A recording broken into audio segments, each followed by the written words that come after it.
Hello, welcome to Coaster Waffle, where we bring you the next instalment of the Weekly Waffle, which, as our 33 subscribers will know, is where we bring you a discussion about the roller coaster world, and we make fun of some innocent members of the general public along the way. So, today we'll be discussing what should be done with the Congo River Rapids at Alton Towers. Now, this is quite a hot topic for us, especially with Alton Towers being our local park.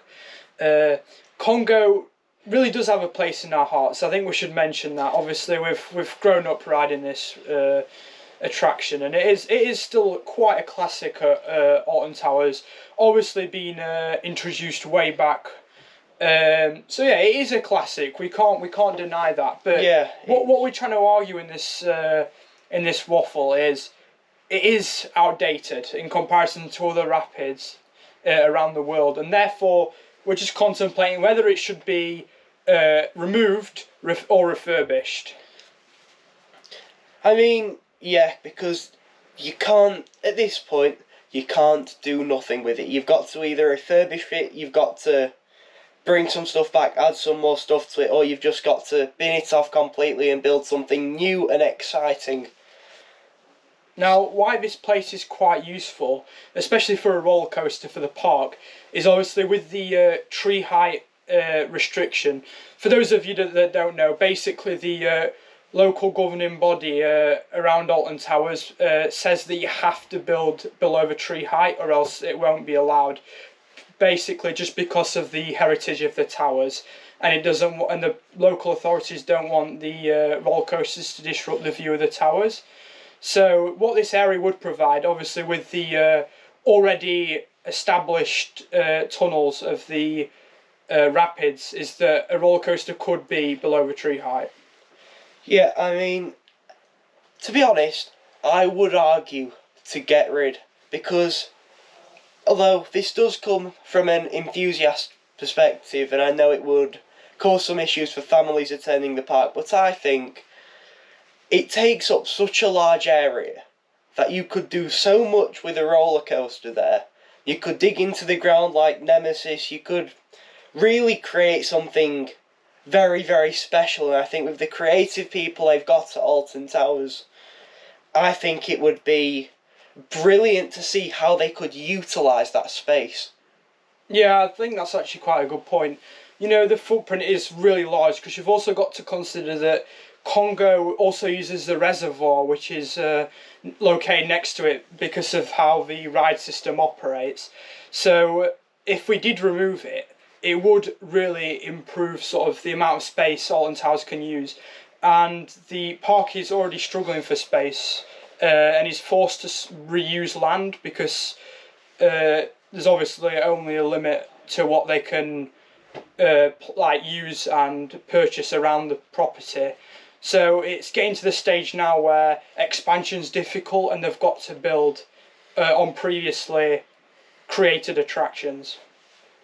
Yeah, I mean, the thing about the Congo River Rapids is it's just completely outdated. Like, the scenery around the rides, it's not bad, but it looks like it's getting on a bit. Like, you get to what used to be the waterfalls, and I know they've been turned off due to safety concerns, which is understandable, but when you take something like that away, it leaves such a big gap in what the ride has to offer. Yeah, it's just a really big shame, you know. Whenever you walk past the area or you're on the ride itself, it's just a constant reminder of the sort of state it's gone into, you know.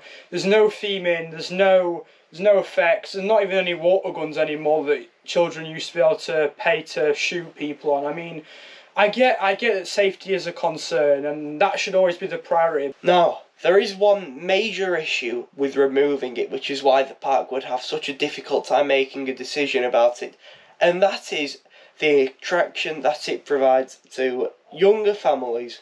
Because if you're a family with young children or any ages, you can enjoy this ride. It is a fun ride. It just gets a bit boring after you've been on it a long time. I mean, that's the whole appeal of this ride, isn't it? The fact that anyone in your family can ride it and enjoy it. I mean, that really is something special. So, I mean, that's just crucial. And I think whatever ride replaces it, some aspect of that should be kept, whether that's in the form of some form of flat ride or maybe even a dark ride or just anything that still retains that essence of the family nature of Congo River Rapids, while also providing something new. For example, a roller coaster. Because it's a large footprint, so if they probably could make something like that work, just as some form of smaller family attraction, or maybe even a family roller coaster and some other attraction, or just a thrill coaster and a family attraction. And getting rid of it would also leave a huge gap in the park's lineup for water rides, because after this we just end up with battle galleons, and let's be honest, no one enjoys battle galleons. I don't think some people even know it exists. And if they do know it exists, they never go on it again because they get absolutely drenched. It's just not a fun experience. Yeah, so one of my suggestions would be a family-friendly water coaster. Yeah, I mean, this would be a really great suggestion, especially as it fits sort of both niches that the park really wants to fill if they did remove this classic ride. Now, I would say that instead of creating one of the layouts like Speed Water Coaster at Energylandia, you create a quite personal, more story-driven experience to Alton Towers. So a sort of semi-dark ride, almost like if you crossed a water coaster with Valhalla, say. I think that could be really good, and you could use the current setup of all the trenches and the rock work to create something really, really special there. Yeah, that's actually a really good idea. The combination of the current rapids-based sort of attraction with it going round and you're getting a little bit wet, but also with the excitement and thrill of a water coaster, I mean, that would be something special. And Alton Towers has both the budget and the theming capacity to make that work beautifully. Yep.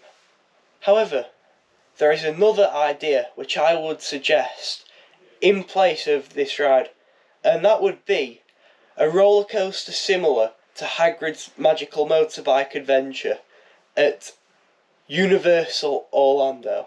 Yeah, I can see why you're saying this. The trenches really do provide something quite interesting. As I stated earlier, it does go under the tree limit, so you can actually do something really special with that.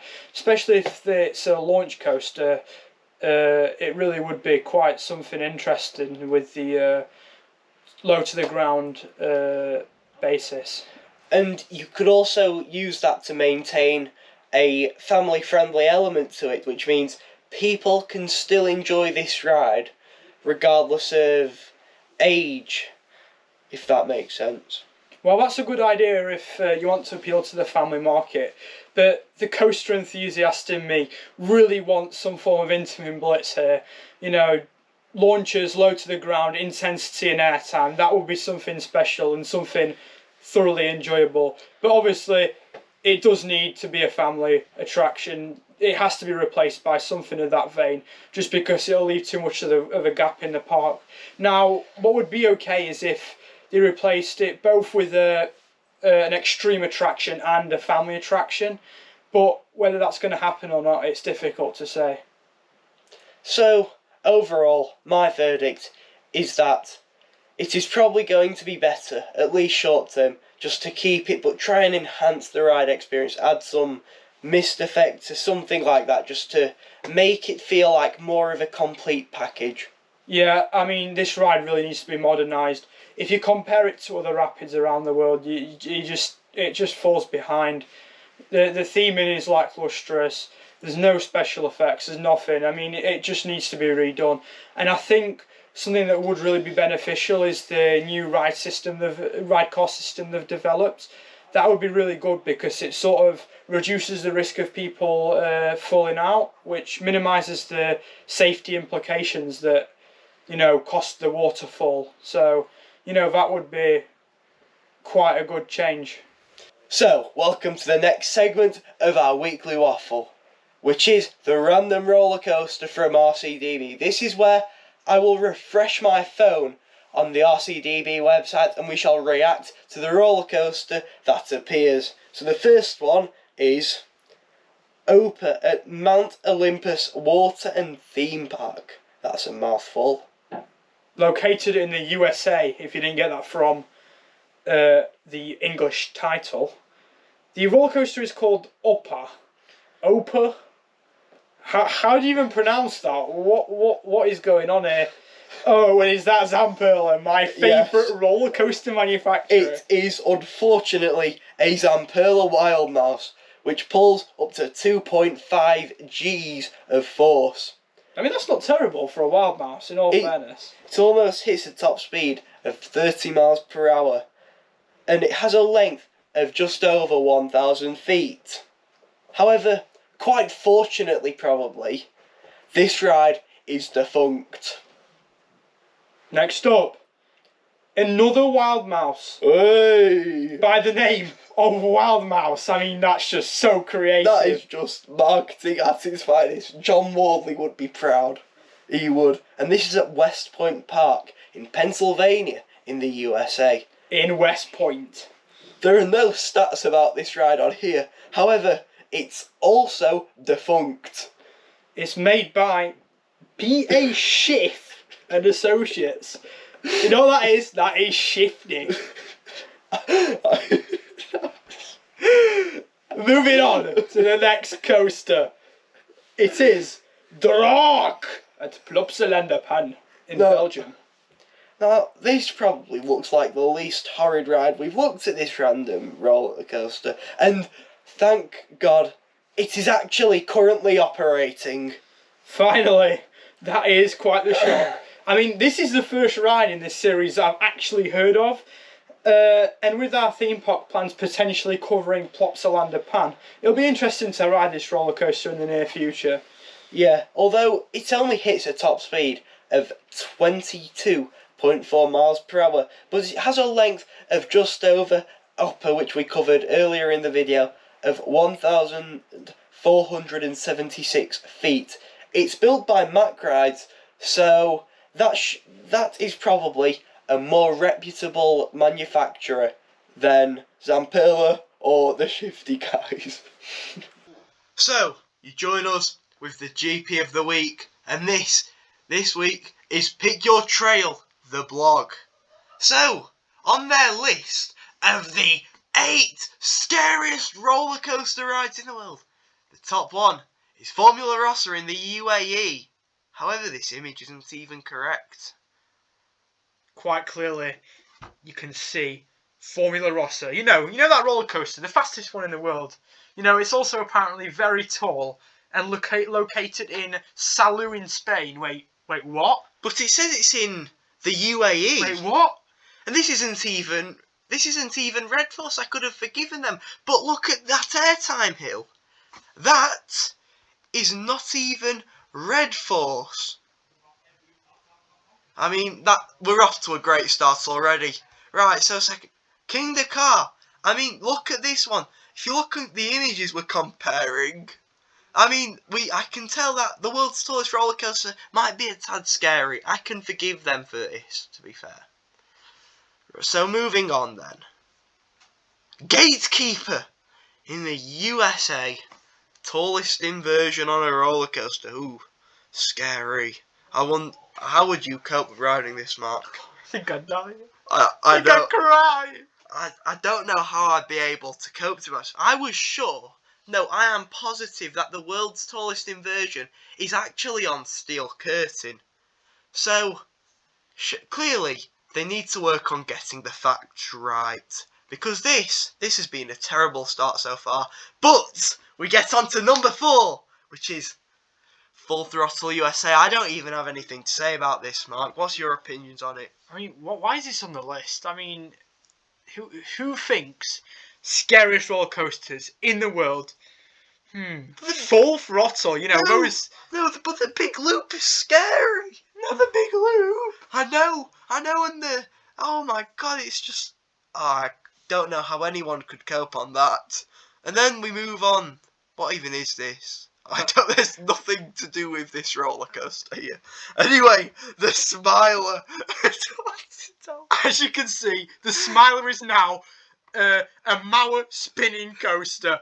Because they are obviously the same thing. I mean, they might be the same part, but since most inversions, there isn't even a single inversion. I mean, what is this? I mean, they've clearly just not got their images correct, but this is inexcusable. Like, I can understand the Ferrari one. Right, yeah, but as we can see, that is not the Smiler. Moving on. Steel Dragon 2000. Oh. You know, this is really scary because it's really long. And, of course, a dive coaster because they are categorically the most scary rides in existence. There's a taller dive coaster. The dive coasters they have found one of the less intimidating looking ones because we all know the really intimidating thing about newer dive coasters is the prospect of wearing a vest restraint. That is the most scary concept about riding a B&M dive coaster. However, this one doesn't even have that going for it. I mean, I love a good dive coaster as much as the next guy, but I would not consider them the most scary roller coasters in the world. So, I think this does classify whoever wrote this has a GP and Takabisha in Japan.